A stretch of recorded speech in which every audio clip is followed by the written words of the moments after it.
University was hell for him. He was weak, poor, invisible. But 10 years later, he came back with muscles, millions, and a diabolical plan. My name is Ethan Walker.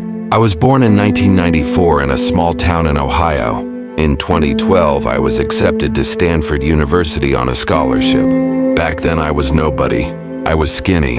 I was quiet. I wore secondhand clothes, ate only pasta for days. Nobody noticed me. They just looked at me to make fun of me, especially Chase, the rich kid, and Brooke, the girl I was in love with. She saw me like mud stuck to her shoes. It all started when Brooke smiled at me one day in the campus cafe. At that moment, my world stopped. The girl I had stared at from afar for months. The girl whose name made my tongue tremble at the mere mention of it. She looked at me and smiled. Thousands of scenarios spun in my head. Maybe he's really starting to see me, I said. Maybe I'm worth something too. After that day, everything accelerated. He started coming to me after class. We drank coffee together, talked about projects, and one day when he touched my arm lightly, my heart felt like it was going to jump out of my chest. It was a miracle that he recognized someone like me. But miracles can also be the devil's mask. One Friday night, Brooke invited me to a party. "A smart guy like you deserves to have some fun," she said. I was overwhelmed. For the first time, I felt like a normal person. For the first time, like an insider instead of an outsider. I put on my best shirt for the night. I sprayed on some cheap perfume and told myself over and over in the mirror, "You can do it." The party was at Chase's house. The luxury, the glamour, everything was too much. But Brooke was there. A little music, a little laughter. Then he gave me a drink. "Just enjoy today," he said. And then everything went blurry. It was like a fog had descended on the room. My eyes were glazing over. My ears were buzzing. But people were still laughing. Suddenly I was made to dance. All of a sudden, they made me do these ridiculous stunts. Flash bursts, phone cameras. But I lost control. I don't remember most of those moments. But I remember exactly what they did. The next morning, I got a notification on my phone. The most viewed video in the Stanford campus group. Nerd gone wild. College loser embarrasses himself on stage. That was me. Within a few hours, everyone on campus had seen the video. Everyone I made eye contact with was either giggling or looking away. Brooke was nowhere to be seen. "Chase?" She was just laughing. She tapped me on the shoulder and said, "Good show, man." And that's when something snapped inside of me. I didn't yell. I didn't yell. I didn't cry. I just closed the door to my room. I packed my suitcase. I looked in the mirror for the last time. I said goodbye to that weak, embarrassed child. At that moment, only one sentence passed through me. "One day I'll buy your laughter. And when that day comes, I won't laugh at all." And so I disappeared. But it wasn't an escape. It was the beginning of a plan to be written in the dark. I started from scratch in a new city. I had no name, no past. I changed my name.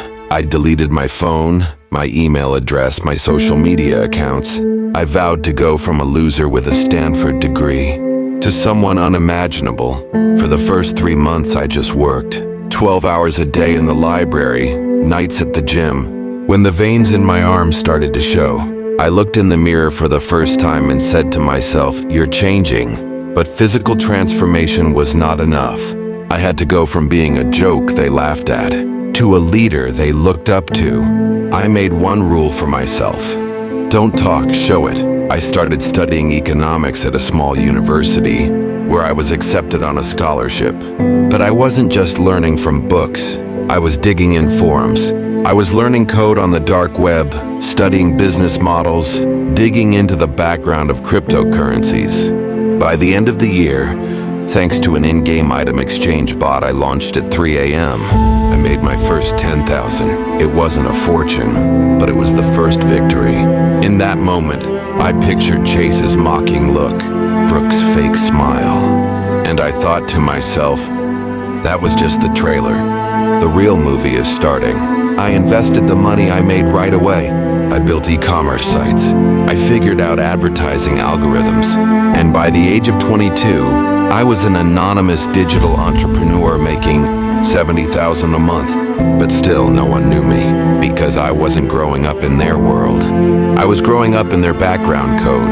My body was no longer an underestimated body. I was going for a run every morning at 5 a.m., taking my proteins, building my muscles one by one. Each muscle was like revenge for a smile thrown at me. In every vein was the memory of what had been done to me. Then I stepped onto the social stage. But this time I didn't take the stage. I set the stage. I founded an anonymous investment company, Omega Ridge Capital. We were investing in young entrepreneurs at Stanford. Guess who applied first? Chase Carter. He pitched one of his great ideas as looking for investors. The system didn't recognize me, but I knew them. The project was called CampusVerse. It's an app that gamifies young people's social interactions on campus. All students at Stanford would use the app. The plan was working. Brooke had become a social media phenomenon. Fashion and lifestyle videos. She was still at the center of everything. But here's the truth. She was now a stalker. And me? Audience in the shadows. Investments, sponsorships, algorithms. It was all like a chess move. And there was only one move left for the end game. When I got involved, I kept quiet. I didn't show up. I didn't make it felt. Because I wasn't the same kid anymore. I was now the system that controlled their laughter. And that system was now ready for revenge. The investment process for the CampusVerse app had begun. Chase made his presentation. The suit he wore, the confidence in his voice, the graphics on the slide. It all reminded me of that old night. But he didn't know. The investor was Stanford's biggest loser. I gave them the investment they wanted. But on one condition, we would control all the software infrastructure and data access. Chase agreed. Because he was hungry. Because someone he didn't know was giving him an opportunity. But here's what he didn't know. I don't give opportunities. I only set traps. Months passed. CampusVerse exploded. Every student at Stanford was on the app. Brooke became the face of the app. Every day she's shooting videos, producing content, meeting with students. And that moment came. It's 2:45 one night. I went into the servers. I had all the records of the system. User data, message histories, links. But most importantly, they were private messages that Brooke sent to her friends. And there was a sentence in there that said, "That time we had fun with the dumbest kid at Stanford." I still laugh about that night. And he added, "But I would do it again. Because people are either entertained or educated." Yes, and with that sentence, the whole world would see Brooke for who she really was. I published the correspondence in a documentary format with video recordings. But it's not in the open. It's like a broadcast by an independent creator called The Invisible Face of Social Media. The video exploded, 8 million views in 24 hours. Brooke lost her sponsorships. Brands didn't even want to mention her name. Her influencer career collapsed overnight. Chase, he's under investigation for leaking user data from the app because the entire system was connected to my server with his approval. Stanford administration banned the app. Investors pulled their money. CampusVerse crashed. And me, I disappeared again. I still didn't show up. I just left an email for Chase. When some people are silent, the universe echoes. And then I turned off the screen. And I looked in the mirror. I wasn't that kid anymore. I was too far in the past for anyone to remember me. But the echo of their laughter is still in my ears. Now it's my turn. The man who controls the laughter. CampusVerse crashed. Chase disappeared. Brooke's name was even erased from Google. But I was still gone. Years passed. I was 29 years old. I was sipping coffee, alone in my office on the 63rd floor in the heart of New York City. There was no license plate on the door. My name was not mentioned in any media. But the world is waking up to things I designed, and it was governed by the systems I built. One day my secretary came in. "Mr. Ellis, I have an invitation from Stanford. They want you to speak as an honorary graduate." I smiled. Because the universe works in strange ways. Those who trashed you, years later, give you a standing ovation for your success story. I took that podium. The hall was packed. I felt like my old professors, my classmates who made fun of me. Even Brooke was in a corner. But I didn't look at any of them. I just turned to the young students and said, "One day everyone may look down on you. They may mock your skinny body, your quiet character, your low grades.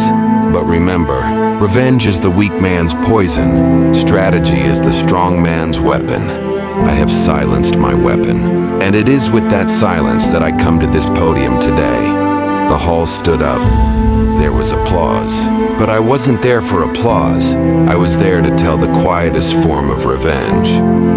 As I was leaving Stanford that day, a young man approached me in the middle of the campus. "Mr. Ellis, one day I want to be like you." I smiled. I put my hand on his shoulder and I just said, "Let them laugh. You just work." Because the last one to have a real laugh is the winner. Then I kept walking. I am not the winner in this story. The winner is everyone who chooses patience, not laughter. And after that day, those who knew my name were silent. And those who didn't stayed too far below the surface to recognize me anyway.